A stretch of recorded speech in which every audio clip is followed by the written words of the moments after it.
অরাজকতা কলমে ও কণ্ঠে শ্রী শ্যাম। অরাজকতা। বিবেক ঘুমিয়ে পড়েছে, পিঠ বাঁচাতে সবাই ব্যস্ত। রাজনীতির ফাঁসির দড়ি ঝুলছে দেখো ওই স্বপ্নমালায়।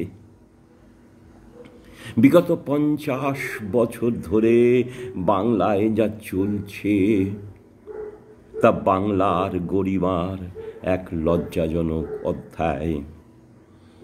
দেশের থেকে পার্টি বড়, আর পার্টির থেকে কায়েমি স্বার্থ। অন্য কিছুর দরকার নেই, আছে শুধু শেয়ানাগিরি। এখন সবার মুখেই বিবেকের বাণী, ডান ভালো না বাম ভালো কি অবস্থা সবাই জানি। ভোট লুটের খেলায় প্লট তৈরিতে ব্যস্ত সবাই, কারণ ক্ষমতা পেলে হবে যে কামাই।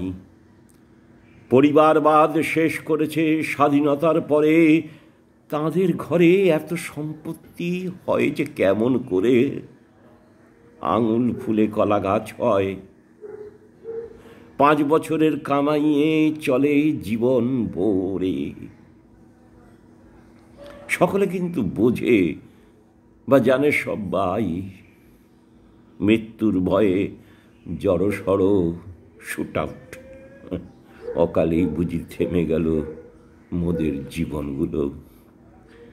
রাজনীতির কারবারিরা সবাই যদি হয় অসৎ, দেশের সাধারণ মানুষ কি পাবে বিচার? অর্থের লালসার পিছনে সকলের দৌড়ায়। আজ বড় কঠিন শাসন চাই। আজ বড়ই কঠিন শাসন চাই। পান থেকে চুন খসলেই কঠিন থেকে কঠিনতম শাস্তির খাড়া নামাই। এ বড় কঠিন কাজ, এ বড় কঠিন কাজ। ঘন্টা বাজাবার দায়, সেই শাসন কে তুলে নেবে, কে বাতলায়? যে কিনা হবে সৎ, বিবেকবান। এমন মানুষ আছেন নিশ্চয়, সেই আশাতেই বুক বেঁধে আছি। কবে আসবে সেই সময়?